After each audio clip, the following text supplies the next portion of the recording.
სახელმწიფო და ფინანსური სერვისებით სარგებლობა ონლაინ სივრცეში. დღესდღეობით დრო ყველაზე ძვირფასი რესურსია, ამიტომაც სახელმწიფო და ფინანსური სერვისების დიდი ნაწილი უკვე ონლაინ არის ხელმისაწვდომი, სწრაფად, მარტივად და უსაფრთხოდ, რაც მომსახურებისა და ინფორმაციის მიღებას ამარტივებს, განსაკუთრებით კი სოფლად მაცხოვრებლებისათვის, რადგან იზოგება მგზავრობის დრო და ხარჯები. თუმცა, თუ როგორ ვისარგებლოთ ციფრული სერვისებით ეფექტურად და უსაფრთხოდ, გარკვეულ ცოდნას მოითხოვს. ციფრული სახელმწიფო სერვისები. საქართველოში რამდენიმე ძირითადი ონლაინ პლატფორმა არსებობს, რომლებიც შესაძლებლობას გვაძლევს სახლიდან გაუსვლელად მივიღოთ სხვადასხვა სერვისები სახელმწიფო დაწესებულებებიდან. პირველ რიგში, განვიხილოთ MyGov.g. ეს არის ერთიანი სივრცე, სადაც სხვადასხვა სახელმწიფო სერვისზე წვდომა ერთ ანგარიშშია თავმოყრილი. მრავალ სხვადასხვა სერვისს შორის დაინტერესებულ პირებს ვებგვერდის საშუალებით შეუძლიათ ელექტრონული დოკუმენტების მიღება და გაგზავნა სხვადასხვა უწყებებში, დაბადებისა და გარდაცვალების მოწმობების მისაღებად განცხადებების წარდგენა, უძრავი ქონების რეესტრში გადაწყვეტილების მოძიება, მეწარმე იურიდიული პირების განცხადებების ძებნა და პირადობის ელექტრონული მოწმობის მიღება. სხვა მრავალ ფუნქციასთან ერთად აღნიშნული ვებგვერდი მარტივად და სწრაფად იძლევა საშუალებას სახლიდან გაუსვლელად მიიღოთ სხვადასხვა მომსახურება რიგში დგომის გარეშე. ვებგვერდზე ინფორმაცია ხელმისაწვდომია ქართულ, ინგლისურ, აფხაზურ, აზერბაიჯანულ და სომხურ ენებზე, რაც ამარტივებს გვერდით სარგებლობას. იუსტიციის სახლის ოფიციალური ვებგვერდის მიზანია სახელმწიფო და კერძო სექტორის 500-მდე სერვისის მაღალი ხარისხით მიწოდება, რომელთაგანაც გარკვეული სერვისების ციფრული სახითაც არის ხელმისაწვდომი. აღნიშნული ვებგვერდი, რომელიც ამ ეტაპზე მხოლოდ ქართულ და ინგლისურ ენებზეა ხელმისაწვდომი, მომხმარებლებს საშუალებას აძლევს მიიღონ ინფორმაცია საკუთარი ქონების შესახებ, დაარეგისტრირონ ბიზნესი, მოიძიონ ინფორმაცია საგადასახადო გირავნება იპოთეკის შესახებ, შეიტანონ განაცხადი სახელისა და გვარის ცვლილებაზე და სხვა. NAPR.gov.g, რომელიც საჯარო რეესტრის ეროვნული სააგენტოს ოფიციალური ვებგვერდია, განსაკუთრებით მნიშვნელოვანია სოფლად მაცხოვრებლებისათვის, ვინაიდან ამ გვერდის საშუალებით შესაძლებელია სხვადასხვა სერვისების ციფრულად მიღება, მათ შორის რეგისტრირებულ ქონებაზე ამონაწერის მოთხოვნა, განცხადების სტატუსის შემოწმება და საკადასტრო მონაცემების ნახვა.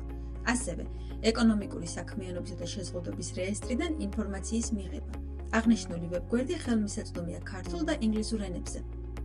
ოფიციალურ ვებგვერდზე MACNE.gov.g ნებისმიერ დაინტერესებულ პირს შეუძლია იხილოს საქართველოს ყველა ადმინისტრაციული ორგანოს მიერ მიღებული ნორმატიული აქტი, საერთაშორისო ხელშეკრულება, საკონსტიტუციო სასამართლოს გადაწყვეტილება, მუნიციპალიტეტის აქტი თუ საჯარო განცხადება. MACNE საკუთარ ვებგვერდზე დაინტერესებულ პირებს სთავაზობს მომხმარებლად რეგისტრაციას და ცალკეული სერვისებით სარგებლობას. შესაბამისად, თუ თქვენ გაქვთ კითხვა სხვადასხვა სამართლებრივ საკითხებთან დაკავშირებით, შეგიძლიათ საკანონმდებლო MACNE-ზე მოიძიოთ სათანადო კანონი და გაიცნოთ მასში არსებულ ინფორმაციას. საკანონმდებლო MACNE ხელმისაწვდომია ქართულ, ინგლისურ და რუსულ ენებზე. ასევე აქვს ადაპტირებული ვერსია შეზღუდული შესაძლებლობების მქონე პირთათვის. აღნიშნულ პლატფორმებზე რეგისტრაცია როგორც წესი მარტივია. ამისათვის საჭიროა პირადი ნომერი, ტელეფონის ნომერი და ელექტრონული პოსტის მისამართი, რათა შეხვიდეთ სისტემაში. განცხადების შევსება ეტაპობრივად ხდება, ეკრანზე მითითებების მიხედვით და ხშირად შეგიძლიათ წინასწარ იხილოთ, თუ რა დოკუმენტები დაგჭირდებათ ამ პროცესში. რა არის ელექტრონული ხელმოწერა? ტექნოლოგიების განვითარებასთან ერთად ელექტრონული ფორმით გამოხატული სამართლებრივი ნება ეტაპობრივად ანაცვლებს ფიზიკურ დოკუმენტზე ხელმოწერას. ელექტრონული ხელმოწერა არის ციფრული ხელმოწერა, რომელიც შესრულებულია ელექტრონული ხელმოწერის შექმნის საშუალებით. ეს არის ელექტრონული მონაცემების ერთობლიობა, რომლითაც დამოწმებულია ელექტრონული დოკუმენტი და ადასტურებს ხელმოწერის ვინაობას. ასევე იცავს დოკუმენტს გაყალბებისა და მანიპულირებისაგან. საქართველოს კანონმდებლობით ელექტრონულ ხელმოწერას აქვს პირადი ხელმოწერის თანაბარი იურიდიული ძალა. ელექტრონული ხელმოწერის შესასრულებლად დაგჭირდებათ პირადობის მოწმობა და წამკითხველი მოწყობილობა. ელექტრონული ხელმოწერის შექმნის რამდენიმე გზა არსებობს. რეგისტრაციისთვის უნდა შეხვიდეთ ვებგვერდზე MyGov.g, აირჩიოთ ელექტრონული იდენტობა, ელექტრონული ხელმოწერა და დააყენოთ საჭირო პროგრამა, ხელმოწერის მოდული. შემდეგ კი მოათავსოთ ID ბარათის წამკითხველში.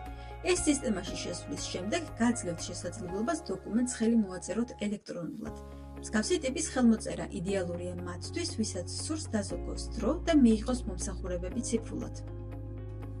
მობაილი და ინტერნეტ ბანკინგი უკვე ჩვენი ყოველდღიურობის ნაწილია.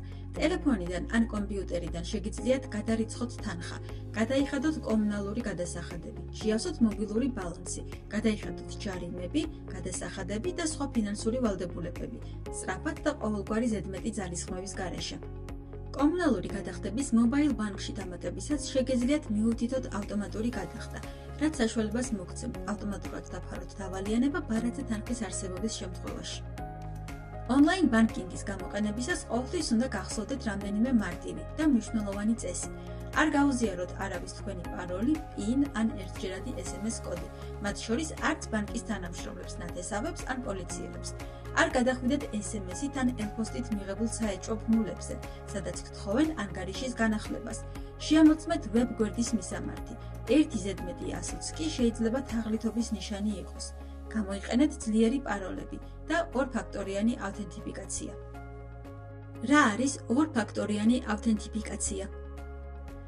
ორფაქტორიანი ავთენტიფიკაცია არის ციფრული უსაფრთხოების მექანიზმი, რომლის დახმარებითაც ანგარიშზე ან სისტემაზე წვდომის მოსაპოვებლად მომხმარებელმა უნდა გაიაროს ორი სხვადასხვა ტიპის ვერიფიკაცია. როგორც წესი, ეს არის მხოლოდ მომხმარებლისათვის ცნობილი ინფორმაცია, პაროლი და მომხმარებლის მომხმობელობაში არსებული ტელეფონით გენერირებული ერთჯერადი კოდი. ამ პროცესით ხდება უსაფრთხოების დამატებითი დონის უზრუნველყოფა, არაავტორიზებული წვდომის წინააღმდეგ. ავთენტიფიკაციის ტიპებია SMS კოდები, ბიომეტრიული მონაცემები, მაგალითად თითის ანაბეჭდით ან სახის ამოცნობა და ელ-პოსტაზე მიღებული კოდები. დასასრულს უნდა გვახსოვდეს, რომ ონლაინ სახელმწიფო და ფინანსური სერვისები არ არის მხოლოდ კომფორტი. ეს არის დროის ეკონომია, გამჭვირვალობა და მეტი კონტროლი საქმიანობაზე. ციფრული სივრცე მუშაობს ჩვენთვის თუ ვიცით, როგორ გამოვიყენოთ იგი სწორად, უსაფრთხოდ და გონივრულად.